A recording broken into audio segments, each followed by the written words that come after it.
오늘 사도행전 1장 말씀을 저희들이 함께 읽었는데요.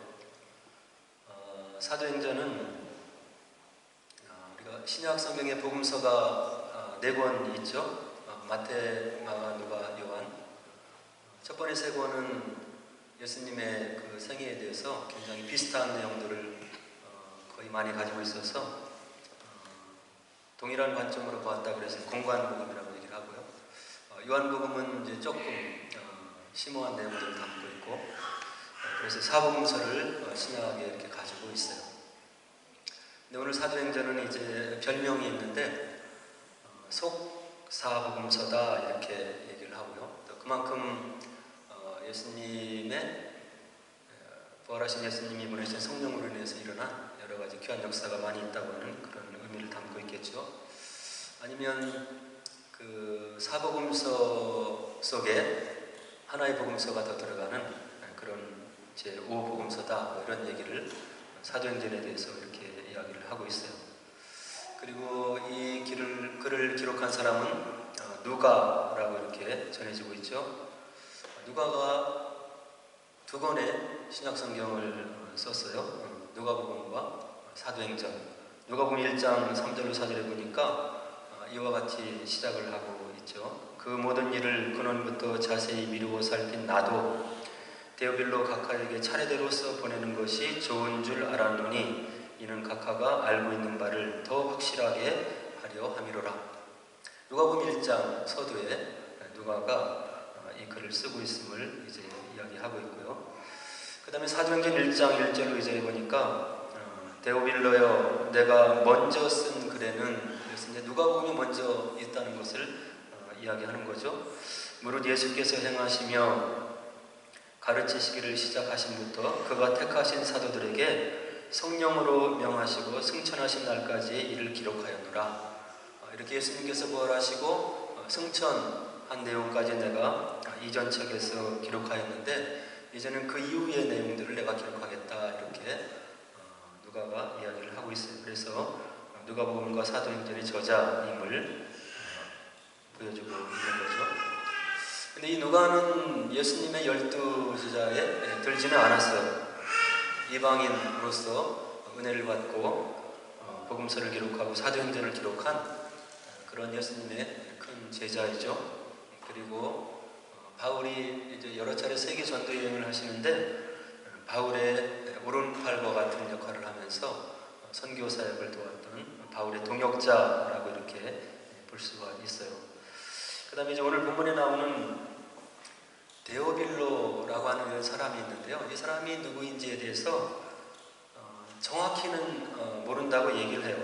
그 이름의 뜻은 하나님의 사랑을 하는 자, 그리고 하나님의 친구라고 하는 그런 뜻을 갖고 있다고 하고요.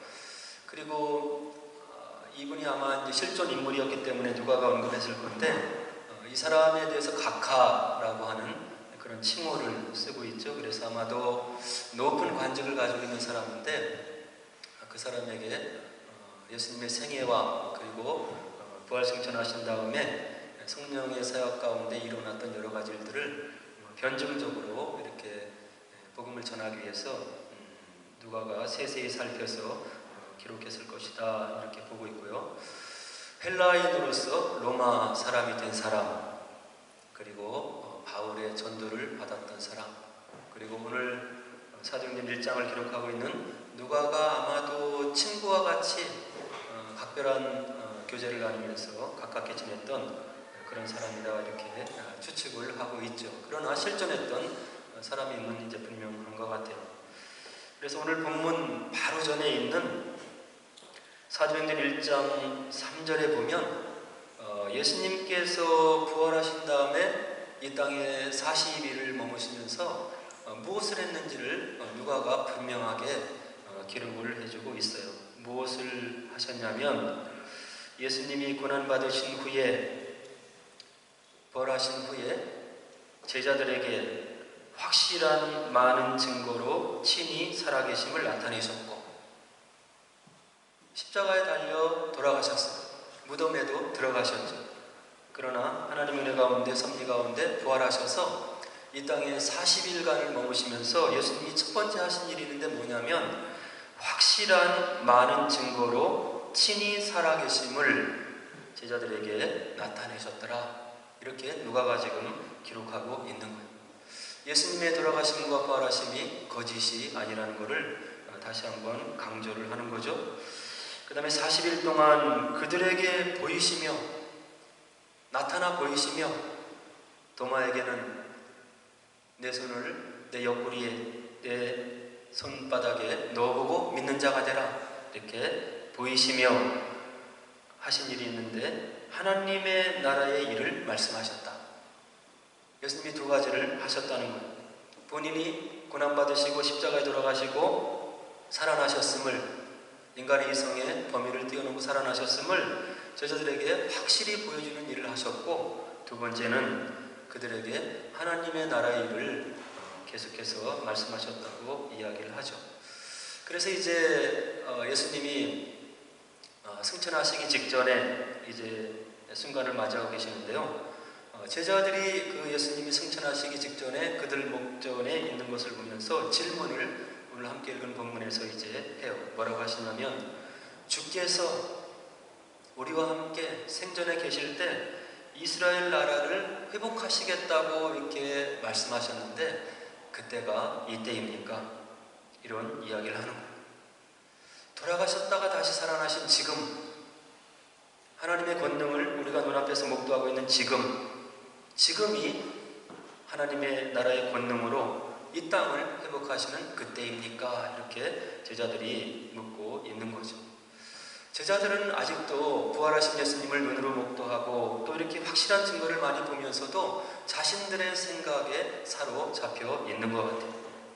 예수님으로 인해서 로마의 식민지하에서 벗어나서 모세와 같은 지도자와 같이 예수님이 등장을 하셔서 식민지 치하에 있는 이 우리나라를 회복할 때가 이때입니까? 이렇게 육신의 생각을 계속 드러내고 있는 거죠.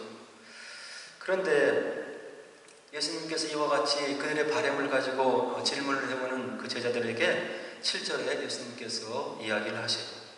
그 때와 시기는 아버지께서 자기의 권한에 두셨으니 너희가 알 바가 아니다. 하나님의 나라가 언제 임하는지 하나님께서 이스라엘을 회복할 날이 언제인지는 내가 너희들에게 이야기를 해줄 수 없다.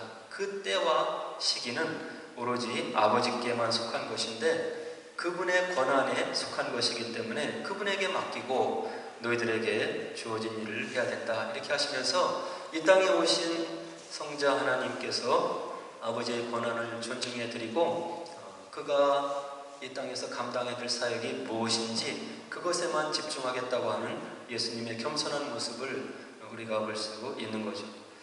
그래서 아버지께 맡기라 이렇게 얘기를 하신 다음에 8절에서 아주 귀중한 이야기를 하셔요. 저희들이 너무나 잘 알고 있는 유명한 성경 구절 중에 하나이죠. 제자들에게 뭐라고 승천하시기 직전에 얘기를 하시냐면 이제 성령이 임하실 것이다. 오직 성령이 너희에게 임하시면 너희가 권능을 받고 예루살렘과 온 유대와 사마리아와 땅끝까지 이르러 내 증인이 되리라. 이것은 무슨 말씀이냐면 너희들이 이스라엘이 언제 회복될 것인지에 대해서 관심을 가지고 그 하나님 나라가 이 땅에 임할 것을 고대하는 것은 좋지만 거기에만 너희들의 시선을 두면 안 되는 것이고 너희들이 해야 될 일이 있는데 복음을 전해야 되는 일이 너희들이 지금부터 감당해야 될 일이다. 예루살렘과 온 유대와 사마리아와 땅끝까지 이르러 내 증인이 되어야 되는데 그것이 너희들이 관심을 가져야 되는 일이고 이 땅에 사는 너희들의 인생 여정 가운데 제일 되는 목적으로 이렇게 삼아야 된다. 이렇게 예수님께서 이야기를 해주시고 있는 거죠.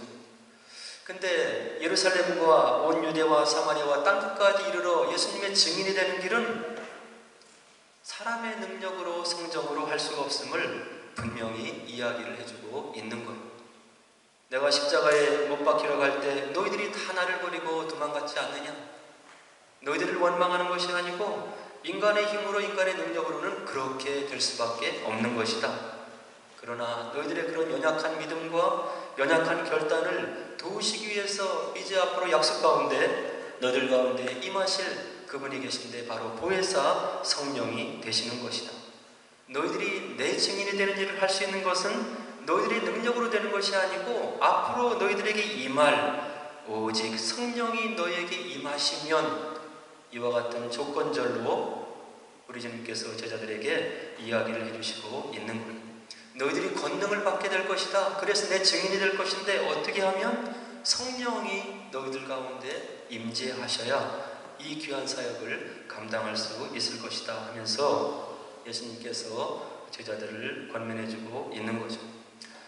증인이 되길 원하는 제자, 제자의 길을 걷기를 원하는 제자들은 그 결단으로 인해서 여러 가지 어려움과 희생을 각오해야 된다고 하는 것을 예수님께서 요한복음 15장 19절에서 또 다음과 같은 구절로 이야기를 해주고 계세요.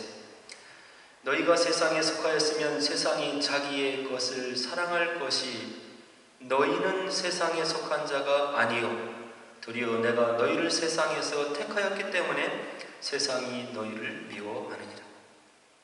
너희들이 앞으로 제자의 길을 걷기를 원하고 증인의 길을 걷기를 원하면 세상이 너희들을 미워할 것이다.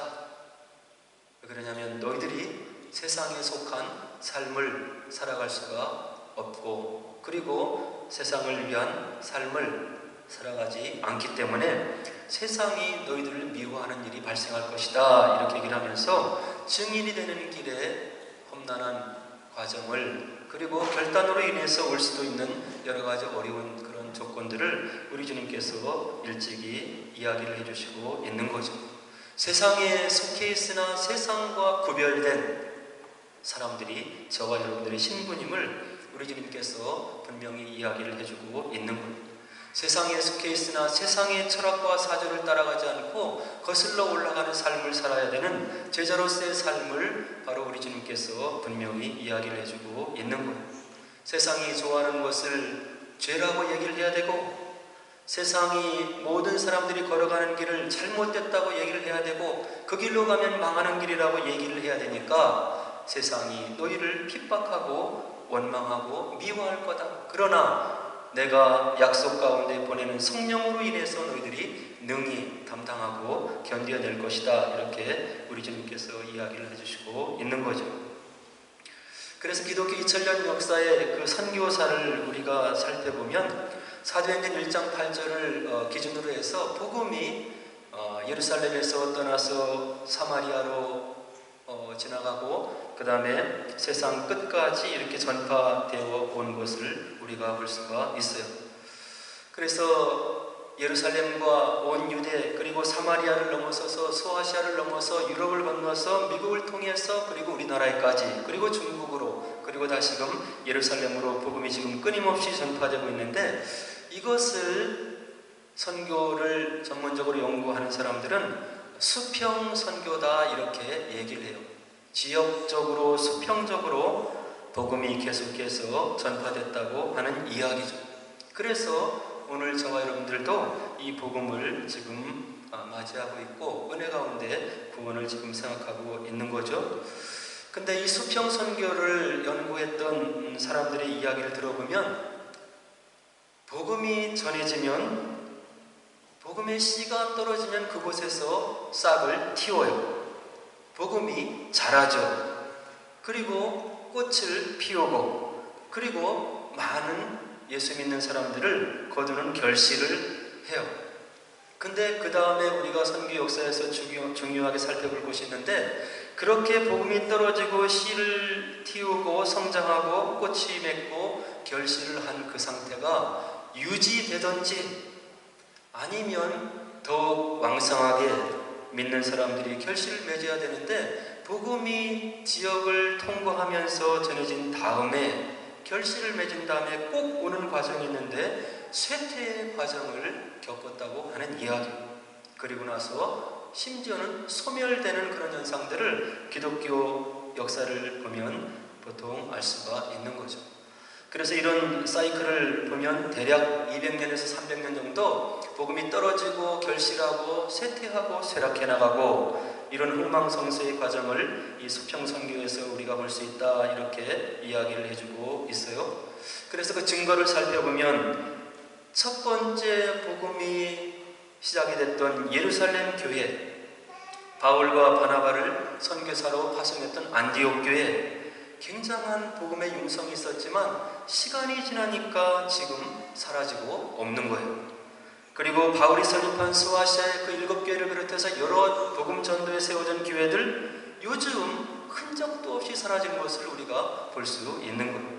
다 모슬렘 지역으로 변하고, 그리고 북아프리카에 세워진 여러 가지 교회들, 교회사를 보면 오리겐과 어거스틴 이와 같은 유명한 사람들을 통해서 말씀이 흥황하게 완성되었던 그런 북아프리카의 수많은 교회들 역시 시간이 지나니까 오래 지속되지 못하고 지금은 거의 흔적도 없이 사라져 버렸습니다. 북아프리카의 많은 지역이 모슬렘 지역으로 다 바뀌었다고 하는 이야기. 그 다음에 서로마, 동로마로 나눠진 다음에 동로마의 중심지였던 콘스탄티노플 중심으로 활기차게 복음이 전파되었던 동로마 지역, 요즘엔 다 교회가 없어지고 회교 중심지로 변했습니다. 그 유명한 소피아 성당이 이제 이슬람 이런 세력에게 팔려져 넘어가서 이제 이슬람 사원으로 다시금 개조가 되었다고 얼마 전에 뉴스에 나온 것을 들어볼 수 있어요. 그리고 이제 로마를 기점으로 중유럽 여러 지역들, 그리고 북유럽 이런 지역들에 바로 왕성했던 그 어떤 복음을 전했던 소로마 교회의 어떤 복음의 전파도 지금도 이런 북유럽, 서유럽에 교회가 있기는 하지만, 저와 여러분들이 느끼는 거지만 살아 있기는 하지만 그것이 많이 변질된 그런 교회의 모습을 가지고 있고, 교회가 지금 힘을 잃고 있는 모습을 볼 수가 있는 거죠. 칼빈이 태어난 프랑스, 그가 사역한 스위스, 그리고 루터를 배출한 독일, 이제는 거의 교회가 쇠퇴해서 힘을 못 쓰고 있는 그런 것을 볼 수가 있고요. 그리고 잉글랜드에도 존 낙스, 또 존 웨슬레, 여러 가지 유명한 신앙의 거인들이 있었지만 영국 교회가 지금 3% 미만의 출석률을 보이면서 바로 기사회생을 하지 못하고 있는 그런 현실을 우리가 볼 수 있는 거예요.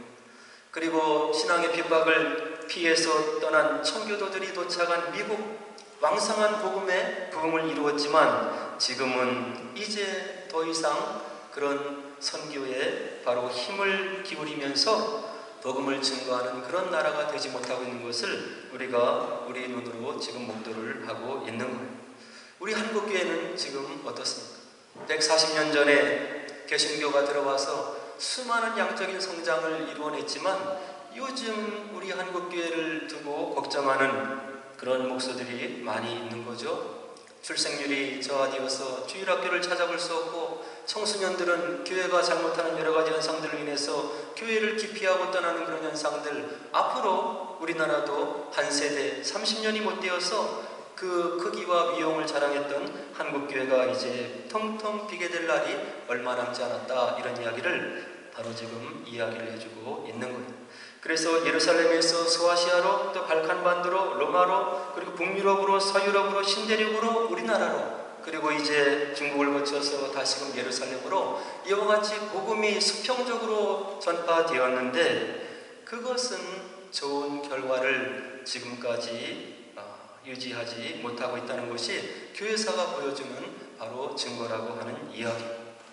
그러면 예수님께서 부활하셔서 마지막 부탁으로 간절한 마음으로 제자들을 떠나보내면서 성령을 보내주시면서 이 복음을 증거하라고 얘기했는데, 어떻게 해야 우리가 사는 세대 속에서 이 복음을 바로 전하고 우리가 예수님의 제자들을 바로 세워낼 수가 있을까요? 그거는 유대민족을 우리가 봐야 된다, 이런 이야기를 해주고 있는 거죠. 유대민족은 예수님 당시 이후로 AD 70년 이후로 1948년 독립하기까지 무려 거의 2000년 동안 이 세상의 끝을 이 나라 저 나라를 전전하면서 나라 없는 민족으로 슬픔을 당하면서 그들이 바로 서러움받는 그런 민족으로 이렇게 지냈던 것을 우리가 역사를 통해서 알 수 있는 거예요.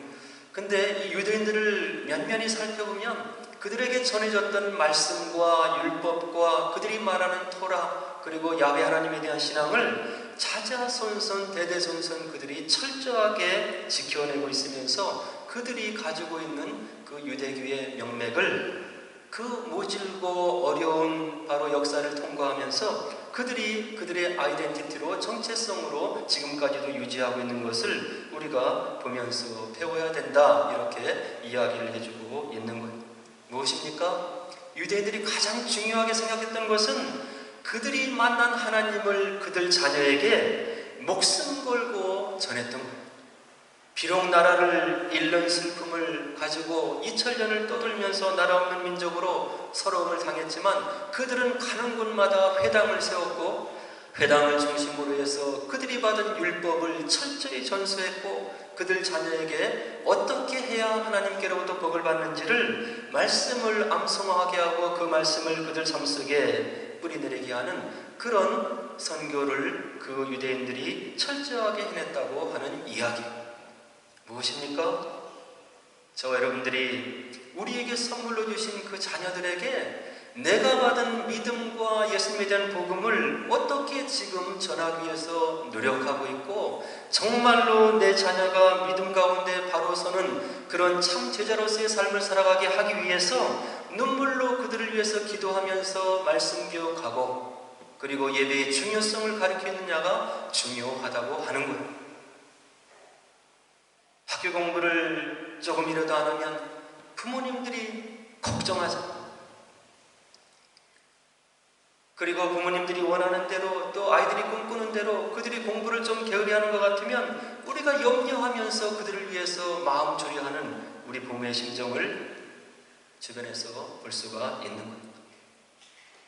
그거에 10분의 1만큼 혹은 100분의 1만이라도 내가 만난 예수님을 내 자녀에게 철저히 심어주기 위해서 노력하고 있는지를 우리가 기도하면서 하나님 앞에, 예수님 앞에 살펴봐야 된다고 하는 이야기.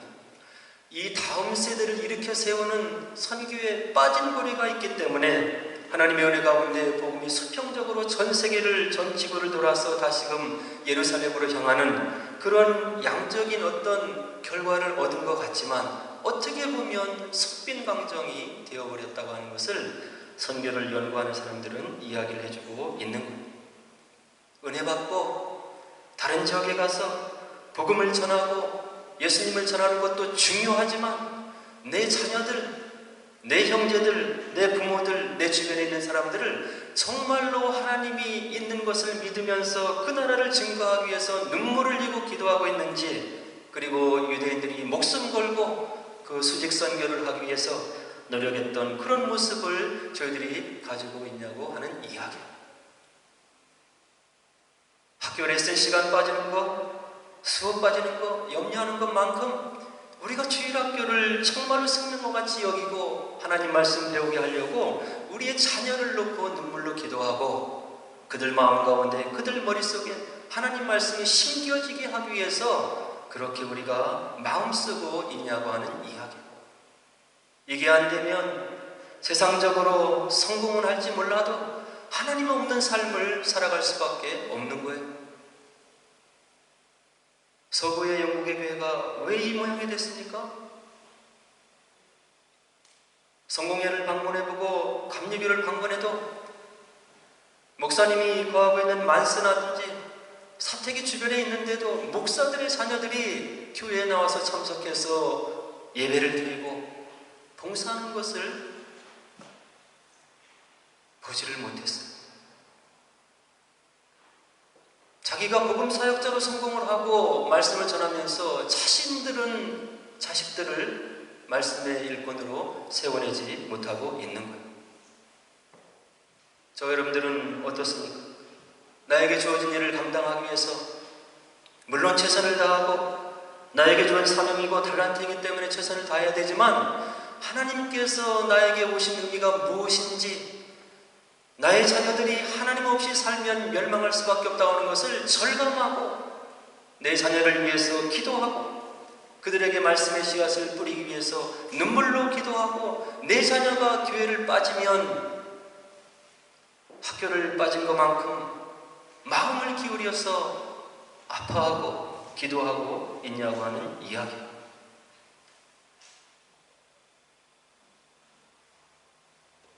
이것은 우리의 신앙의 질을 결정하는 것. 내가 예수님을 생명으로 알고 있고 하나님의 말씀을 살아계신 하나님의 말씀으로 알고 있고 이 말씀을 마음속에 심고 기도했더니 보이지 않는 하나님께서 내 삶을 간섭하셨더라. 신앙의 체험이 없고는 내 자녀를 믿음의 자녀로 세울 수가 없는 거예요. 예수님을 만난 뜨거운 열정을 가지고 이곳저곳을 뛰어다니며 복음을 증거하지만 그것은 200년이 못 가서 황무지가 될 수밖에 없다고 하는 것을 기독교 역사가 분명하게 보여주고 있는 거예요. 저 여러분들은 어떤 삶을 살아야 되겠습니까? 세속적으로 세상적으로 우리 자녀들이 성공하는 것도 중요하지만 예수 안에서 복음 안에서 승리하며 참된 믿음, 작은 겨자씨와 같은 믿음이지만 살아있는 생명력 있는 믿음을 그들이 갖도록 눈물 흘리고 관심 기울이고 그들을 가리키고 인도해야 된다고 하는 이야기예요.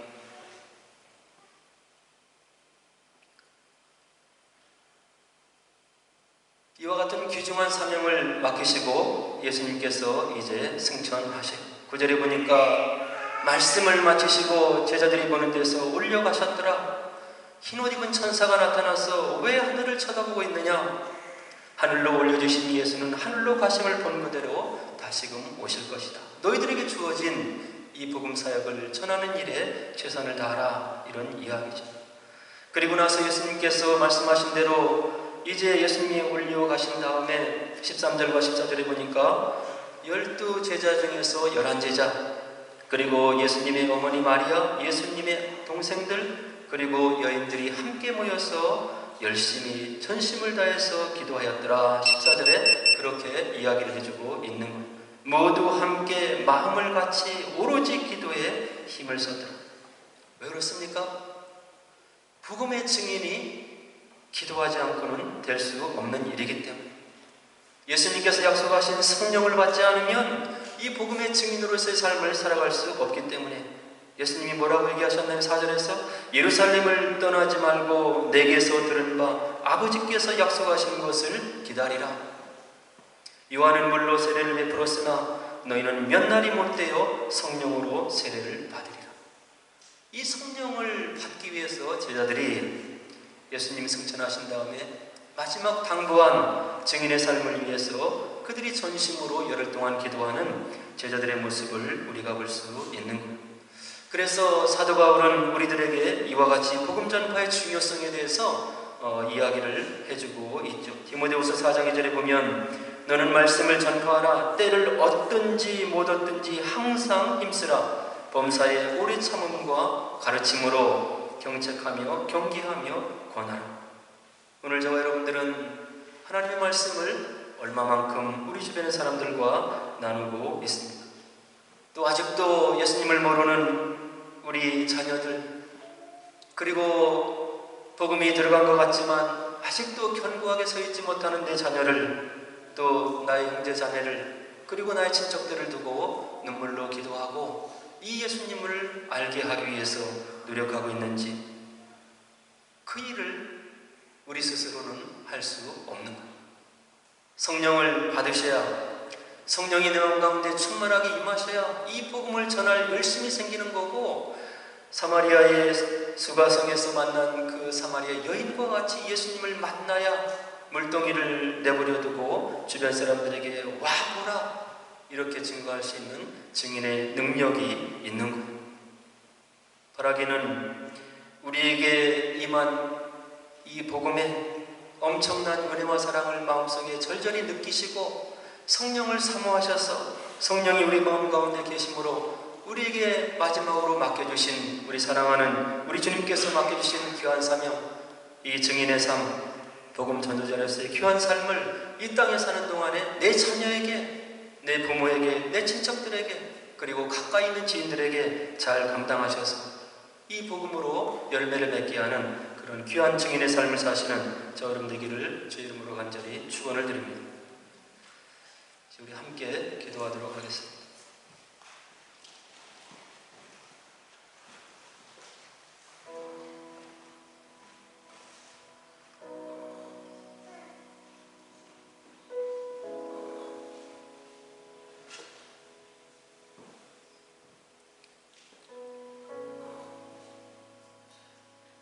저와 여러분을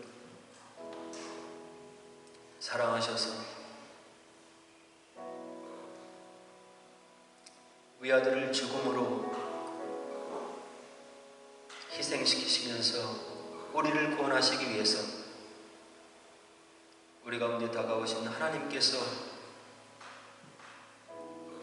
저와 여러분들이 어떤 존재인지를 잘 알고 계시는 거죠. 흙으로 지음받은 연약한 존재, 유혹에 약한 존재, 결심이 견고하지 못한 연약한 존재임을 우리 하나님께서 잘 알고 계시는 것입니다.